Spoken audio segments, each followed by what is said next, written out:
Breakfast করার হলে ক্যান্টিনে যাব। আপনি আমায় গাড়িতে আনলেন কেন? আর এভাবে আনার মানে কি? সবাই কেমন করে তাকিয়েছিল দেখছেন? I don't care. এখন ওড়নাটা খুলো। হোয়াট? কি বলছেন এসব? অবাক হয়ে আমি ওড়নাটা মাথা থেকে সরাতে বলছি জাস্ট, অন্য কিছু না। আর কারোর সামনে এভাবে মাথায় ওড়না দিয়ে আসবে না। কেন? সবগুলো ছেলে কেমন আহাম্মকের মতো তাকিয়েছিল। স্কার্ফ পরতে পারো, এভাবে অগোছালো চলো, ঘুমো ঘুমো চোখে মাথায় লাল ঘুমটা এঁটে ছেলেদের হার্ট অ্যাটাক করাতে চাও? লিসেন, ছেলেরা আমাকে নয় ছেঁড়াকে দেখছিল, ওকে? হুম, এই জন্য তো সাহেল মুখে মাছে ঢুকে যাচ্ছিল। ও তোমার চোখ দিয়ে গিলে খাচ্ছিল। ওয়াও, সাহেল ভাই আমায় দেখছিল? রিয়ালি? এত খুশি হচ্ছ কেন? তো খুশি হব না? I really crushed on him. We know what, উনি তো কিউট অ্যান্ড সুইট, অনেক ডাশিং। আমার কথাটা হয়তো ওনার হজম হলো না। হঠাৎ আমার দিকে এগিয়ে এলেন। আমি গাড়ির দরজার সাথে মিশে বসে আছি, শুকনো গলায় বারবার ঢোক গিলে ওনার দিকে তাকাচ্ছি। কে জানে আবার কি ভুল বলে ফেললাম। উনি এক হাতে সিটে এবং অন্য হাতে গাড়ির দরজা রেখে আমার উপর ঝুঁকে পড়লেন। নীরবে আমার চোখের দিকে তাকিয়ে আছেন। কি অস্বস্তিকর ব্যাপার।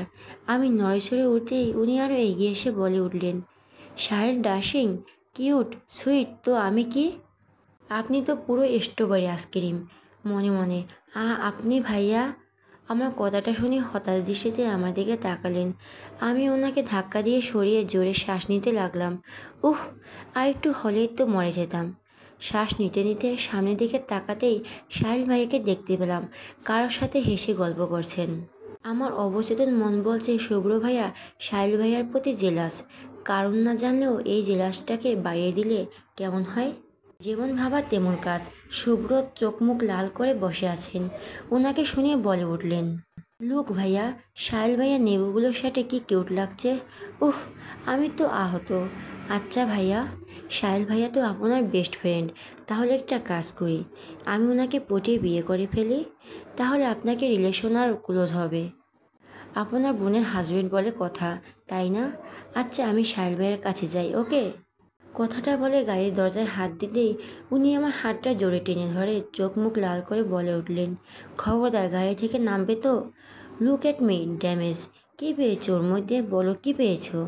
কথাটা বলে গাড়ির সামনে দিকটায় খুব জোরে আঘাত করলো উনি। এমন কিছু ভাবিনি। আমি চমকে উঠে ওনার হাতের দিকে তাকাতেই অবাক হলাম। ব্যান্ডেজ ভিজে রক্ত গড়িয়ে পড়ছে। এইটুকু রক্ত তেমন কোনো ব্যাপার না, কিন্তু আমার চোখে ভাসছে সেই রাতের ঘটনা। অনেক রক্ত, চারপাশে অনেক রক্ত। আমি কোনো রকম বলে উঠলাম, র র রক্ত? উনি আমার কথায় হাতের দিকে ফিরে তাকালেন। হাতের দিক থেকে দৃষ্টি সরিয়ে আমার দিকে তাকিয়ে ডান হাত দিয়ে আমার নিজের কাছে টেনে নিয়ে মাথাটা চেপে ধরলেন বুকে। সোলো ভয়েসে কানে কানে বলতে লাগলেন, রিল্যাক্স রোদ, টেক আপ ডিপ ব্রেথ। কিচ্ছু হয়নি, কিচ্ছু না। চোখ বন্ধ করো, আমার সাথে কথা বলো। আমি কিছুই বলছি না, চুপ করে ওনার বুকে মাথা গুঁজে খামছে ধরে আছে ওনার শার্ট। উনি আমাকে ধরে রেখেই রক্তমাখা হাতে সাহেল ভাইয়াকে করলেন, হ্যালো সাহেল, তোর সামনে আমার গাড়ি, প্লিজ গাড়ির সামনে আয়, ইমার্জেন্সি। কিছুক্ষণ পরে সাহেল ভাইয়ের কথা শোনা গেল, কী রে শুভ্র ডাক? হঠাৎ থেমে গিয়ে শানশানটি এভাবে জড়িয়ে ধরে আছিস কেন? Look at my hand, bleeding হচ্ছে, আর ওর ব্লাড ফোবিয়া আছে। প্লিজ ব্যান্ডেজটা চেঞ্জ করে দে, আমি এক হাতে পারবো না। ওহ ওকে, বাট এমনটা হলো কিভাবে? শুভ্র, তোর রাগটা বেশি বেড়ে গেছে। সেদিন ফারুককে মেরে নিজের ইচ্ছেতে হাতটা কেটে বেহাল দশা করলি, আজ আবার ব্যান্ডেজ খুলতে খুলতে। আজ ইচ্ছে করে করিনি, হয়ে গেছে। উনি আমার চুলের হাত ভুলিয়ে বলে উঠলেন, রোদ পাখি ভয় পাচ্ছ? আমি মাথা নেড়ে সায় জানালাম, হ্যাঁ পাচ্ছি। উনি মুচকি এসে আমাকে আরও শক্ত করে জড়িয়ে ধরে বলে উঠলেন, আমার বুকে বাঁ পাশে মাথা রাখো, একটা ইন্টারেস্টিং বিষয় বিষয় আছে ওখানে, রাখো। আমি বাদ্যবীর মতো ওনার বাঁ পাশে মাথা রাখলাম। দুপ দুপ দুপ দুপ শব্দ হচ্ছে ক্রমাগত। অনেক ফাস্ট বিট করছে ওনার হার্ট। আমার কাছে সাউন্ডটা মিউজিকের মতো লাগছে। আচ্ছা, এই সাউন্ডে কি কোনো গানের মিউজিক হতে পারে? হঠাৎ উনি কানের কাছে ফিসফিস করে বলে উঠলেন, এখনও ভয় করছে?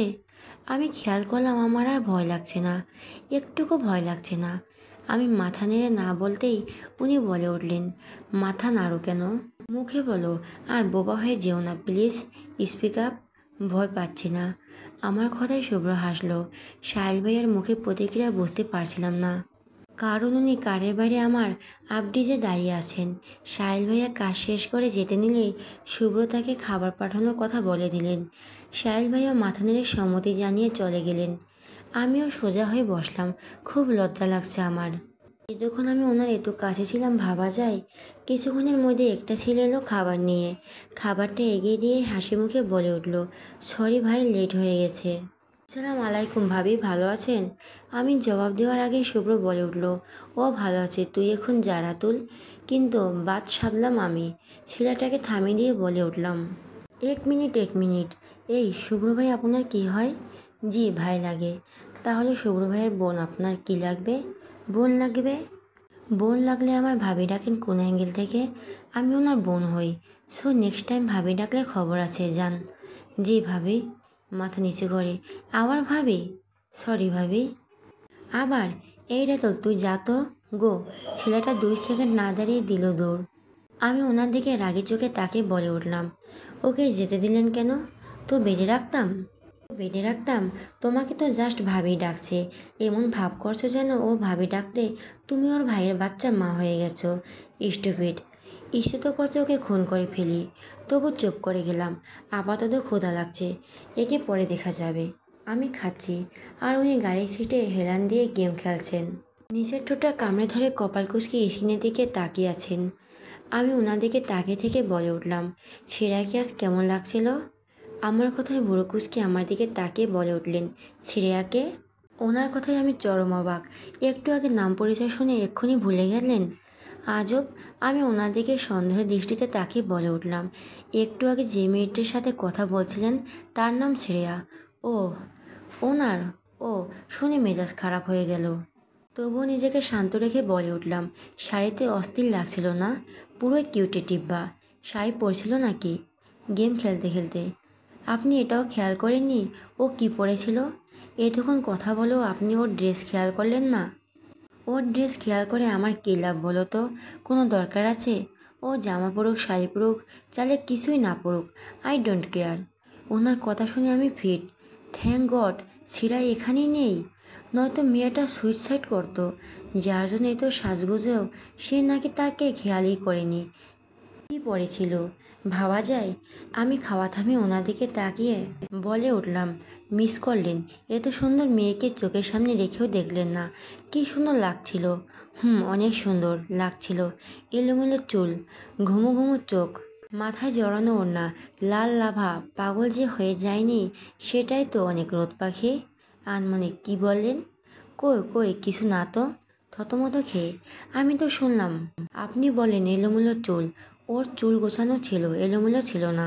চুপচাপ খাও তো। আমার যাকে দরকার তাকে দেখতে পেলেই হলো। ছিঁড়া পিড়াকে দিয়ে কি করব? আমি অবাক চোখে তাকিয়ে আছি। তার মানে মেয়েটা ছিঁড়া নয়? তাহলে কি চিত্রা? নো নো, অবশেষে চিত্রা। চিত্রা ঠিকই বলছিল, জামাই হতে কতক্ষণ। সত্যি তাই, জামাই হতে কতক্ষণ। দীর্ঘশ্বাস। কফি হাতে ছাদের দোলনায় বসে আছি। মাথা ধরেছে। এই মুহূর্তে মাথা ধরা ভাবটা হালকা হলেও কিছুক্ষণের মধ্যে তার চূড়ান্ত আকার ধারণ করবে। তাই আগে থেকে আয়োজন করে বসে আছি। মাথা ব্যথার কারণটা না জানলেও এর লক্ষণটা স্পষ্ট। প্রথমে বিনা কারণে মন খারাপ হবে। মন খারাপ ভাবটা চূড়ান্ত আকার ধারণ করলে শুরু হবে মাথা ব্যথা, যাকে বলে প্রচণ্ড রকম মাথা ব্যথা। দোলনায় মাথা ঠেকিয়ে একদৃষ্টিতে আকাশের দিকে তাকিয়ে আছি। রাতের আকাশটাকে উজ্জ্বল করে ফুটিয়ে তুলছে ওই চাঁদ। সবার থেকে সুন্দর, প্রাণবন্ত, ঠিক শুভ্র ভাইয়ের মতো। আচ্ছা, উনি কি সত্যি চিত্রাকে পছন্দ করেন? করাটার কথা না করে যাবেন কোথায়? চিত্রা যে অসম্ভব রূপবতী একটা মেয়ে। একটা দীর্ঘশ্বাস ফেলে সোজা হয়ে বসে কফির কাপে চুমুক দিলেন। চুমুক দিলাম। চিত্রাকে শুভ্র ভাইয়ের বউ হিসাবে খারাপ লাগবে না, বরং অসাধারণ মানাবে। আমার ভাবি হিসাবে তো পারফেক্ট। কি মনে করে কল দিয়ে বসলাম চিত্রাকে। হ্যালো। শুভ্র ভাইয়ের ছেঁড়াকি নৃত্যকে পছন্দ করে চিত্রা? আমার মুখে হঠাৎ এমন কথা শুনে অবাক হলো চিত্রা। কিছুক্ষণ চুপ করে থেকে বলে উঠল, আর ইউ মেড? আমাকে কেন পছন্দ করতে যাবে বলতো? তুই যে সুন্দরী, পছন্দ না করে কই যাবে? হালকা হেসে, শোন রোদ, এমন ফাউল কথা বাদ দে। ভাইয়া যদি ভার্সিটিতে আমাদের চেনা পরিচিতদের মাঝে কাউকে ভালোবাসে তাহলে সেটা তুই। নয়তো কেউ না। ভাইয়া তোর কত কেয়ার নেয় দেখছিস। শাট আপ চিতাবাঘ, তুই কেয়ার দেখলি? অপমান ছাড়া কিছু করেছে উনি? যত সব। তুই কি জানিস ফারুক নামের ছেলেটা 10 দিন যাবৎ আইসিইউতে? এখন নাকি কমায়, বুঝতে পারছিস ওর ওর পরিণতির কারণ? নিশ্চয় শুভ্র ভাইয়া মেরেছে। ঠিক করেছে, সাকিবকে মারার সাজা। তোর কি মনে হয় না শুধু সাকিব না, অন্য কারো দিকে চোখ তুলে তাকানোর সাজা দেওয়া হয়েছে তাকে? উনি মেয়েদের রেসপেক্ট করেন। আমার জায়গায় অন্য কেউ থাকলেও তাই করতেন। রোদ, কেউ ইচ্ছে করে বোঝাতে না চাইলে তাকে বোঝানো সম্ভব নয়। কোনো কালেই নয়। তুই কোনো মানছিস না হিলাই কেউ? আজগুরির কথা মানা উচিত না চিত্রা। আমার মধ্যে এমন কিছুই নেই যাতে শুভ্র ভাইয়ের মতো ছেলে আমার প্রেমে পড়বে। এনিওয়ে, কথা বলতে ভালো লাগছে না ভাই। আরে কিন্তু, চিত্রাকে কিছু বলতে না দিয়ে ফোনটা কেটে দিলাম আমি। ওর এসব অবিশ্বাস্য কথা শোনার বিন্দুমাত্র ইচ্ছে আমার নেই, একটুকু না। কেন ভাবছি আমি তো? গোল্লায় যাক সব, যাকে ইচ্ছে ভালোবাসুক শুভ্র ভাই, যাকে ইচ্ছে বিয়ে করুক, আমার তো কোনো কিছু যায় আসে না। তবুও কেন বুকের চাপা কষ্ট হচ্ছে, মনে হচ্ছে সব ভেঙে গুঁড়িয়ে ফেলি। চিৎকার করে কান্না করি, তাতে হয়তো কষ্টটা একটু হলেও লাঘব হবে। হঠাৎ ছাদের দরজার পাশে পায়ের শব্দ ফিরে তাকালাম। বাবা! বাবা আমার দিকে হাসি মুখে এগিয়ে এসে দোলনার একধারে বসে বলে উঠলেন, মামুনি, তুই কি বড় হয়ে গেছিস? বাবার এমন উদ্ভট প্রশ্নে অবাক চোখে তাকালাম। বাবা হাসি মুখে আবারও বলে উঠলেন, মেয়ে বিয়ে দেওয়ার মতো কষ্টের আর কিছু এ দুনিয়াতে নেই বুঝলি। মনে হয় কলিজাটা কেটে অন্য কাউকে দান করে দিচ্ছি, তবুও দিতে হয়। মেয়ের বাবারা পৃথিবীর শ্রেষ্ঠ অসহায়। এভাবে বলছো কেন বাবা? এমনি ইচ্ছে হলো। এনিওয়ে মামুনি, তোর মামু এসেছে। রুহির বিয়ের কথা হবে মেবি। দেখতে দেখতে কিভাবে বড় হয়ে গেলি বুঝতেও পারলাম না। তুইও হুট করে বড় হয়ে যাবি নিশ্চয়ই। মাথায় হাত রেখে, আমি একদম বড় হব না বাবা। আমি কারোর সাথে যাব না, তোমার সাথেই থাকবো। হা হা হা, রাজপুত্র এলে কি আর রাজকন্যার শিয়া খেয়াল থাকবে মামনি? দেখবে উড়ে চলে গেছো। আমিও চাই আমার এই মায়াবতীটিকে একটা রাজপুত্র জয় করে নিয়ে যাক, যে রাজপুত্র রাজকন্যাকে রাজার চেয়েও বেশি ভালোবাসবে। আচ্ছা চল নিচে যাই, সবাই খুঁজবে তোকে। তুমি যাও বাবা, আমি একটু পরে আসি, একটু একা থাকতে চাই। Are you okay princess? হ্যাঁ বাবা, আই অ্যাম ওকে, জাস্ট কোথাও একটা জ্বলছে। আনমনে প্লিজ তুমি যাও তো। ওকে বাবা, যাচ্ছি, তাড়াতাড়ি চলে আসিস মা। হাতের কপিটা ঠান্ডা হয়ে গেছে একদম। মুখে দিতেই মুখটা কুঁচকে উঠছে, তবু মুখে নিচ্ছি বারবার। অদ্ভুত এক কারণে শুভ্রভাইকে খুন করে ফেলতে ইচ্ছে করছে আমার। অসহ্য লাগছে ওনাকে। মনে হচ্ছে উনি আমার সাথে বড়সড় অপরাধ করছেন, যার জন্য শুধু ঘৃণাটা ওনার প্রাপ্য। এতদিন তো এমন লাগেনি, তাহলে আজ কেন লাগছে? কেন ওনাকে ভেঙে চুরে শেষ করে চিৎকার করে কাঁদতে ইচ্ছে করছে? হোয়াই? আমার ভাবনার জগৎ কাঁপিয়ে দোলনাটা দুলিয়ে কেউ বসে পড়ল পাশে। বিরক্তি নিয়ে তাকাতেই অবাক হলাম আমি। আপনি এখানে? উনি হাসি হাসি মুখে গায়ে এলিয়ে বসে বলে উঠলেন, তো অন্য কাউকে এক্সপেক্ট করেছিলেন নাকি? লাইক সাহেল? করলেই বা ক্ষতি কি? তোমার প্রত্যেকটা কথা জ্বালা ধরানো। তাহলে শুনেন কেন আমার কথা? প্লিজ আপনি এখান থেকে চলে যান। আমি আপনাকে নিতে পারছি না। কেন নিতে না পারার রিজন? আপনাকে দেখলেই আমার কান্না পায়, ভীষণ রকম কান্না। আর এই মুহূর্তে কাঁদতে চাইছি না আমি। সো প্লিজ গো নাও। উনি আমার দিকে তীক্ষ্ণ দৃষ্টিতে তাকিয়ে আছেন। কিছুক্ষণ পর চোখ ফিরিয়ে নিয়ে আবারও গায়ে দিয়ে বলে উঠলেন, যাব না। আমার রাগ লাগছে, মারাত্মক রাগ লাগছে। ইচ্ছে হচ্ছে ওনাকে ধাক্কা দিয়ে দোলনা থেকে ফেলে দিই। অসভ্য। উনি চোখ বন্ধ করে শুয়ে আছেন, ধবধবে সাদা শার্ট গায়ে। তার সাথে যোগ হয়েছে চাঁদের মায়াবী আলো। আলোতে চুলগুলো যেন বেশ নিয়ম মেনে অগোছালো হয়ে আছে। ব্ল্যাক জিন্স, হাতের ঘড়িটাও চমৎকার। সারাটা শরীর যেন চকচক করছে ওনার। থুতনির কাছে তিলটাও কত নিখুঁত। ওনার দিকে তাকিয়ে থাকতে থাকতে গলা শুকিয়ে যাচ্ছে আমার। না, এখানে বসে থাকা যাবে না, কিছুতেই না। কথাটা ভেবে যেই না উঠতে যাব, ঠিক তখনই একটা কথা মনে পড়ায় আবারও বসে পড়লাম। ওনার দিকে তাকিয়ে সিগ্ন স্বরে বললাম, আচ্ছা, আপনার ক্রাশ আইকনের আর একটু ডিটেল বলবেন? শুনতে ইচ্ছে করছে। আমার কথায় চোখ খুলেন উনি। আমার দিকে এক দৃষ্টিতে তাকিয়ে থেকে সোজা হয়ে বসলেন উনি। ডিটেলস? যেমন ওর জুতোর নাম্বার, জামার নাম্বার, এসব শুনতে চাইছো? একদম না, কোয়ালিটি জানতে চাচ্ছি। I mean behaviour. ওর কথা বলতে গেলে এক সেকেন্ডে যা বলা যায় তা হলো সে চরম বোকা। বোকা? হ্যাঁ বোকা। এই যে আমি ভদ্রশান্ত একটা ছেলে ওর জন্য টোটালি ডেসপেয়ার হয়ে গেছি, সেটা ওর চোখে পড়ে না? কয়দিন পর যখন আমি ওর জন্য পাগল হয়ে যাব, পাগল হয়ে রাস্তা রাস্তা ঘুরবো, তখনও তার চোখে পড়বে না। দুনিয়ার সব কিছু সে বুঝে, সব যুক্তি তার কাছে আছে। শুধু আমার বেলায় ঘর তার খালি, আমার বেলায় সে বাচ্চা অবুঝ। কেন বোঝে না ভালোবাসি? মারাত্মক রকম ভালোবাসি। বুঝবে না কেন? আপনি ওকে সরাসরি বলে দিলেই তো পারেন, তাহলে সে বুঝতে বাধ্য। সে তবুও বুঝছে না। ওকে যদি সরাসরি বলি, আমার হাতটা টেনে নিয়ে চোখে চোখ রেখে, ভালোবাসি, অনেক ভালোবাসি, তোমায় দেওয়া যন্ত্রণায় দেখো মরে যাচ্ছি আমি, তোমাকে পাওয়ার লোভে দেখো কতটা লোভী হয়েছি আমি, তোমার এই চাহনিতে দম বন্ধ হয়ে আসছে আমার, খালি বুকটা ব্যথা করে ওঠে প্রতিটা রাতে। একটু কি ভালোবাসা যায় না আমায়? প্লিজ একটু বাঁচাও আমায়, নয়তো মরে যাব। আমার বাঁচার উপায় তো তুমি।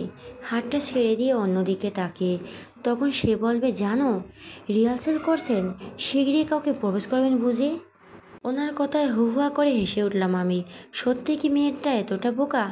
উনি আমার দিকে মুগ্ধ চোখে এক দৃষ্টিতে তাকিয়ে আছেন, তৃষ্ণার্ত তার দৃষ্টি। আমি হাসিটা কোনো রকম চেপে বলে উঠলাম, আপনি এই বোকা মেয়ের জন্য পাগল হয়ে রাস্তায় রাস্তায় ঘুরবেন? ঘুরবো। এভাবে জ্বালালে শীঘ্রই পাগল হবে আমি। ভালোবাসার মতো জ্বালার কিছুই নেই রোদ পাখি, নিজেকে ভেঙে গুড়িয়ে দেয় এই ভালোবাসা। মাঝে মাঝে ইচ্ছে করে ওকে মেরে ফেলি, নয়তো নিজে মরে যাই, তবুও যদি একটু শান্তি পাই। এমন হয়? হয়। আমি ডিসিশন নিয়ে নিয়েছি, এই বোকা মেয়েটাকে খুব শিগগিরই জোর করে তুলে নিয়ে বিয়ে করে ফেলবো। জোর করবেন? হ্যাঁ জোর করব। ওর আশায় বসে থাকলে আমার চিরকুমার থাকতে হবে, তাছাড়া ওকে ছাড়া আমার চলবেও না। আই নিড হার, আমার প্রতিটি মুহূর্তে ওকে চাই। আমি তো চিন্তা করেই রেখেছি, বিয়ের পর ওকে নিজের হাতের সাথে বেঁধে রাখবো, কোথাও যেতে দেব না, সামনে বসে শুধু দেখবো তাকে। ইস, ওনার কথায় মন খারাপ লাগছে খুব, সাথে সাথে মেয়েটার প্রতি জেলাস। কত লাকি মেয়েটা যে তাকে শুভ্র ভাই এতটা ভালোবাসে। আবারও কান্না পাচ্ছে আমার। উহ, কি অসহ্য যন্ত্রণা।